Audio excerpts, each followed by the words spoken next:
Sai, thank you so much for joining us today.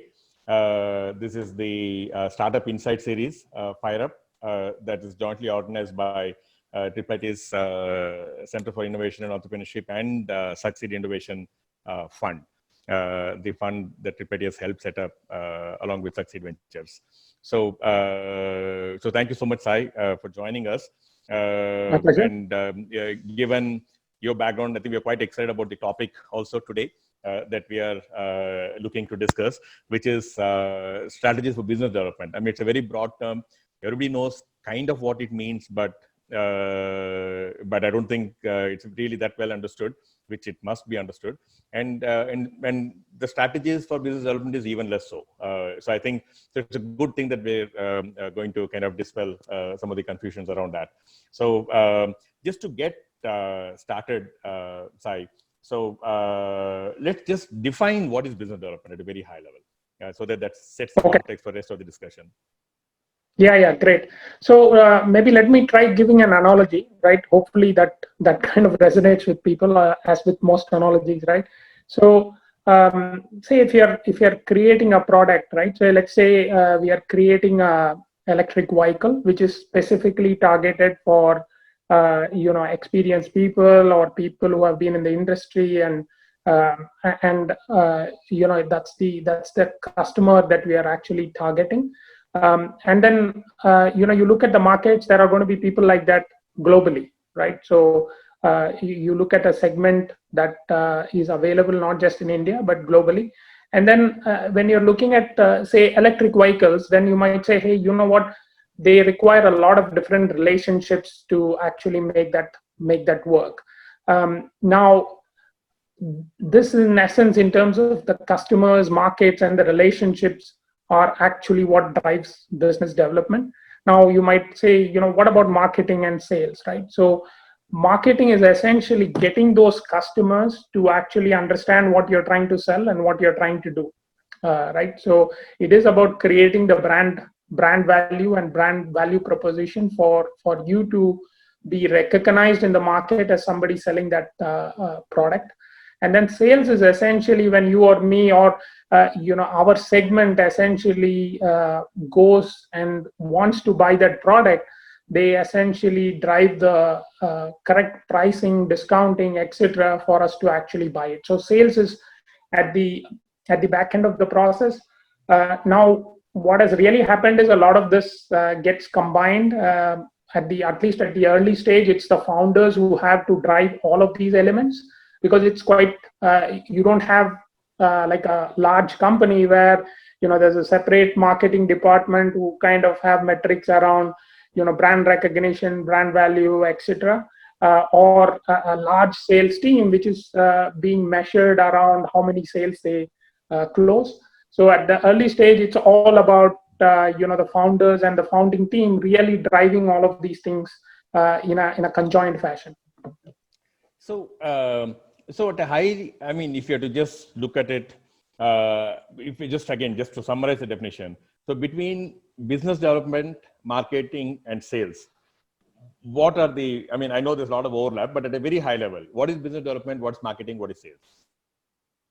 So marketing is all about making sure there is a brand recognition of what you're doing and people know what you're bringing to the market. Right. So marketing is all about creating awareness in case of a startup on what you're doing, what is your value prop that you're getting to the market. Business development is essentially about how are you driving value for your customers? What is the segment that you're actually targeting? What's your value proposition for that segment?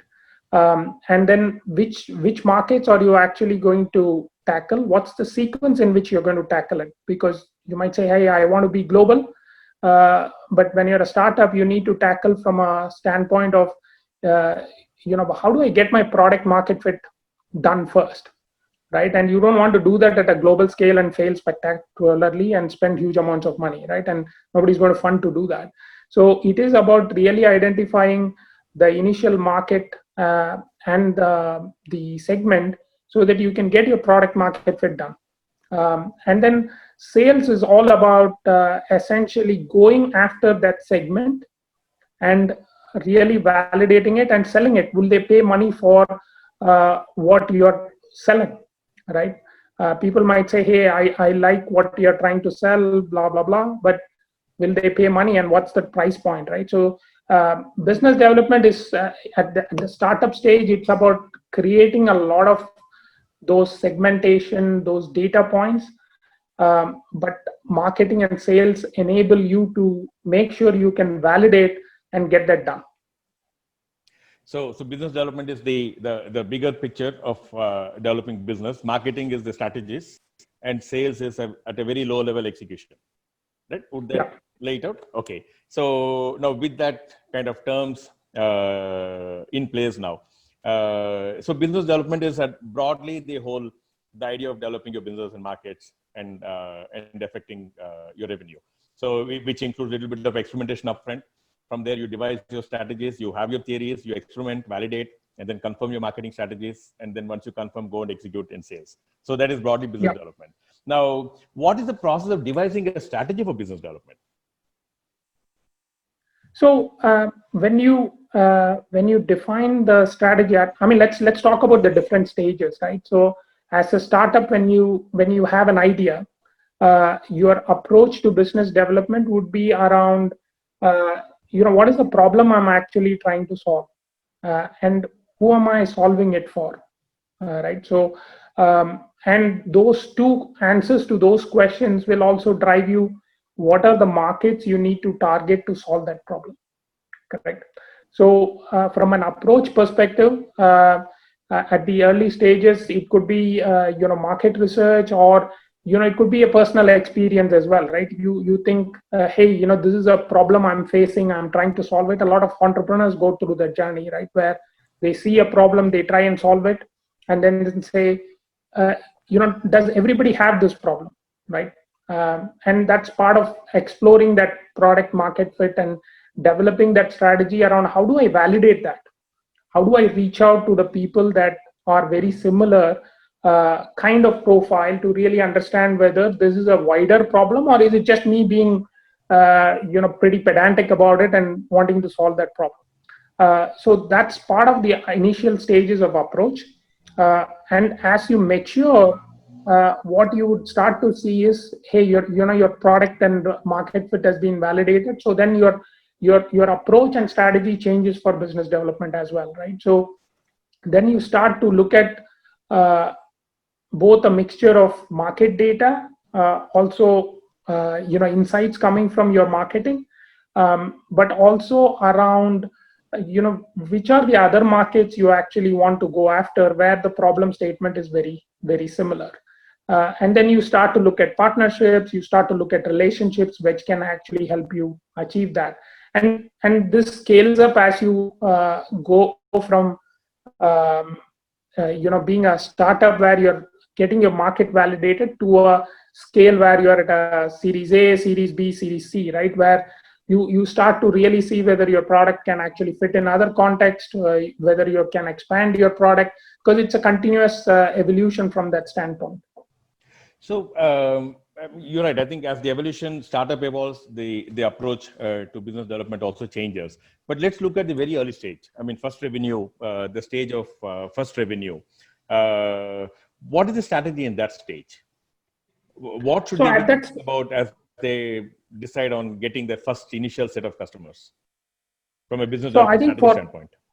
Yeah. So for that, the strategy needs to be twofold, right? One is you need to explore your personal network, or work through incubators, accelerators that you're part of to basically work on validating the idea.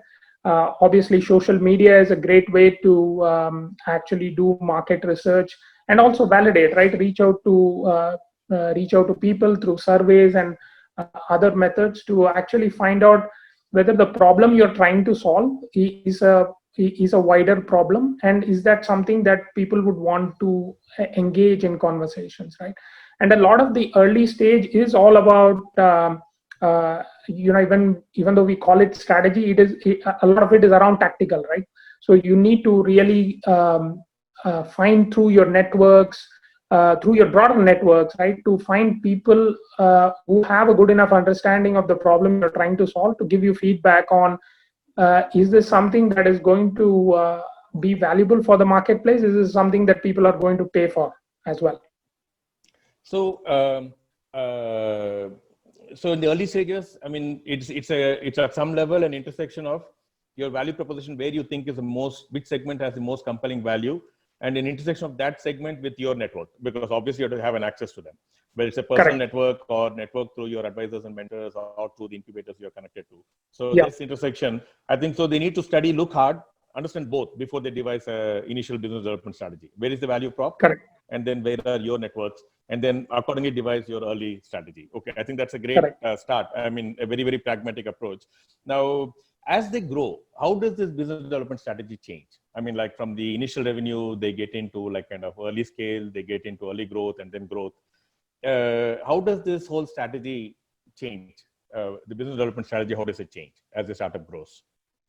So as soon as you get the first customer, right, so you get a lot of tangible market feedback, and I think that is, I mean, that should never be underestimated, right? So if somebody's paying you money for buying your product or a platform or whatever it is you're selling, that gives you phenomenal insight on what they value, right? Because you start out with the value proposition of, this is the value I'm delivering to the customer. But guess, lo and behold, right, as soon as you get the first customer, your viewpoint dramatically changes, because what you might think as value might be very different from what they are valuing in what you are actually selling. And part of it is actually finding that, and then as you grow, then it becomes a lot more data driven, right? So because you start to identify these are the kind of customers that want my product or platform.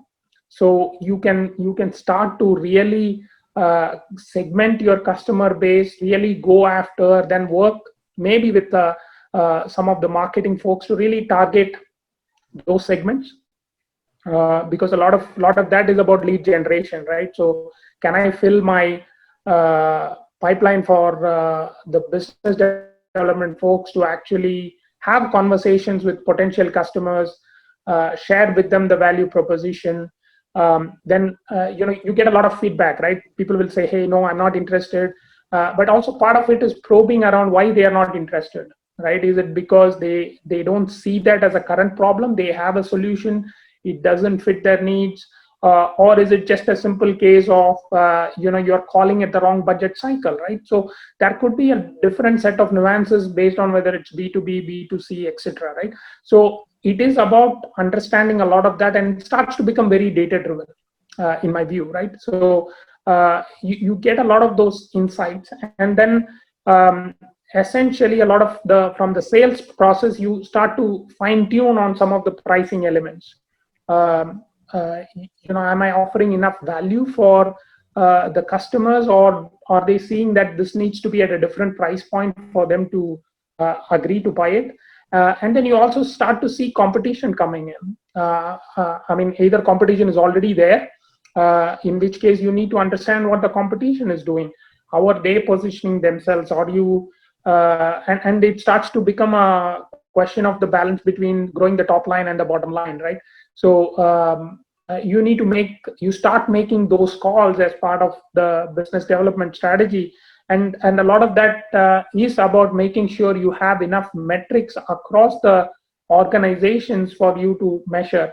And that's usually the challenge that we find with startups, is that they tend to capture a lot of the top level metrics, right? But a lot of those detailed metrics is an area where I think there's a huge amount of value that one can get if you start to institutionalize it and capture it. Now, it's always a challenge, right? When you have a large organization, you have people that can actually do it. But if you're a startup and you're trying to scale, then it's a bit of a, where do I deploy my resources to maximize the value I can get? So what are the Now, when we look at this, I mean, the whole the business development strategy. Now, what are the various like the, for instance, marketing strategies? Now, which is a little bit more, business development has a slightly more shorter term view, and marketing is a much broader view. So, where does the whole market strategy come into play? I mean, there's a whole startups big picture, the vision and startup strategy, and then there's a market strategy, and from that you get the business development, and then GTMs underneath. So, what is the market strategy in business development? What's the link? I mean, how do you arrive at the slightly longer term view of the market and the more tactical view through the business development? Yeah, so I mean, as we highlighted earlier, right? So business development covers those three areas, right? Customer, markets, and relationships. So when you come up with the market strategy, it's again linked to your customer segments, where you're targeting, and which are the markets you are going after. Now, part of the market strategy is about really seeing where are the quick wins you can get, and it goes back to the the practical point on where are my networks, or where can I get access to the networks that help me to quickly get the wins that is needed. So I have market validation, but also feedback from the market on how I need to basically fine tune my value proposition. And from that, actually, you get into the business development strategy on, hey, you know what, for my go-to market, I need to target this specific segment, this specific market, whether it's a city, whether it's a country, or a couple of country or regions. So you have that flowing through from the market strategy to the business development strategy. Again, from a startup perspective, I think a lot of this becomes part of the core founding team's job to basically do that, because in larger companies you might have separate people looking at different markets, different segments, doing a lot of data crunching, right, to really fine tune your pricing, etc., so that you differentiate based on a number of different dimensions, right? And then you go into the the core strategy stuff that they teach you at business school on. Do you want to differentiate on basically on cost or product, or do you want to be fully differentiated because you're in the luxury category, and the value you provide is basically aligned to your brand, right? So similar to the Apple kind of strategy, right? So people buy Apple products partly because there is a big brand association with that. So you pay a premium for it, even though it might do the same things. You still associate that in a very different fashion. So yeah, true. I think positioning themselves is very important, because everything hinges from that, the value proposition and the targeting. Now, once the there's an overall kind of product value proposition, there's a market strategy in terms of who are the segments to go after and all that. Again, said there's a business development plan. Now, in the plan, what are the roles that channels and partners? I mean, at the end of the day, business development is about saying, like, how do I go kind of validate a go-to-market, refine it, and then figure out how to scale it, and then the whole plan around where all can I go, where my networks are. So that's the business development that comes from. Though it's closed loop with the GTM, GTM gets improved as the business development gets into market. But in this plan, what is the role that channels and partners have as you look at business development? I mean, you did touch upon relationships and networks as a key part of this. Specifically, yeah. Channels and partners, what role do they have, and in what kind of startups and in what stages? Yeah, absolutely. I think the channels and the partners are absolutely important. In the early stages, a lot of people, at least depending on the product, obviously, right? The online channel has become a huge way to the market, and with COVID, obviously, it has substantiated that, right? So, obviously it will change, right? But the channels start to become important as you evolve. The partnerships again are quite critical. Now, part of generating the product market fit and the sales is, how are you going to generate leads? Now, there are a lot of companies that help you generate the leads and work with you. So it's again a balance, right? Whether are you going to having your own salespeople? Is it going to really differentiate your offering to the marketplace? Because the way you position your value is based on those individuals who have deep understanding of being part of your organization, or it doesn't matter, right? So those things actually determine which are the channels and the partnership you want. On the channels, I think there's a lot of focus around omni-channel piece, depending on what you're trying to do.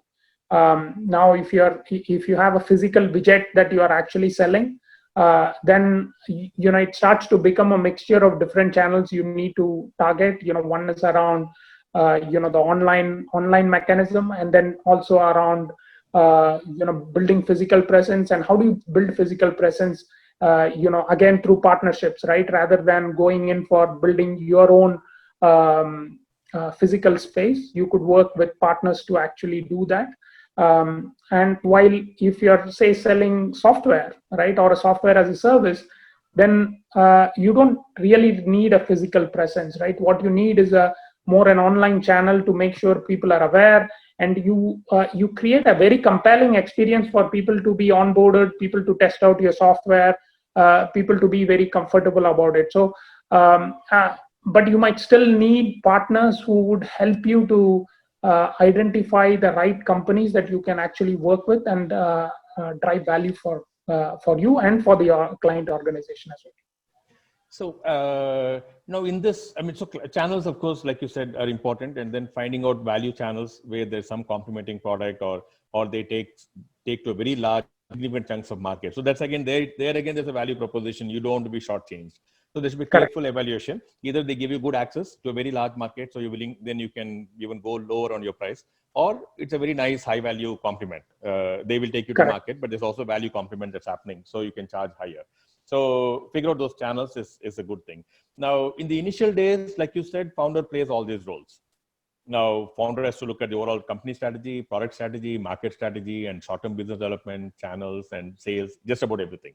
Now, at what point do they start to hire, and what's a good profile to start? If somebody has to look at hiring the first 1 or 2 people that's going to be helping with their whole business development, what is the ideal hire? What kind of people or position should they hire for if they're hiring for business development? Yeah. So I think there are 2 ways to look at it, right? So one is ideally you would want to have somebody part of the founding team, or somebody who comes on relatively soon after your first customer to help you start to drive some of the business development activities. Because as you rightly said, the founder is actually working on all types of strategy for the company, right? So you do need support at that point, and that's where the advisors, mentors, all of that come in, because you need a lot of input at that stage as you're growing. In my view, in terms of the profile of the people you're looking at, I think there are essentially 2 dimensions to it, right? One is how can you leverage your advisory network for some of the early stages, where you have experienced people who understand the market and the area that you're creating the value prop for, who can actually guide you. Because at the early stages, the founding team definitely needs to be close to the customer, because that's absolutely critical. But also at the same token, you need to leverage the broader network, because you have a lot of other things because even if the customer says something, somebody else needs to make sure that gets reflected back in the product strategy, gets reflected back in the value prop that you're getting across, right? So and as you mature, I think you need to start having a good balance of experienced plus junior people, because and in terms of the profile, I think you need somebody who understands data, who can actually really crunch the numbers, right, and really start to bring some process to the madness around it. Because at the early stage, a lot of it is around also gut instinct, right? The founder believes that these are the type of customers, these are the people I need to go after. So you also need somebody who can kind of challenge it based on data, and that's usually the first set of people you want to bring into the mix, who can bring a good blend of data plus analytical insights, so that a lot more starts to become a process and a repeatable thing as you scale up as well. True. So that is absolutely. Now, one last point before we talked about the initial strategy, we talked about the founder's role, talked about when to hire, what kind of people to hire. And I think it's a good point you mentioned, that leverage your network before you hire. The feet on the ground can initially be just the founders or the founding team, but leverage advisors, investors, mentors, whoever you can leverage. And then when you've exhausted all of it is when probably you should hire. So I think that's a very good point. Now, when significant scaling happens, what is the point that, I know it's not an easy decision, when is the inflection point? You don't want to wait for the inflection point and then be short-staffed. At the same time, you don't want to go hire too many people before the inflection point and break up costs. So what's a good sense of how do you figure this timing, when to go and kind of just hire more people?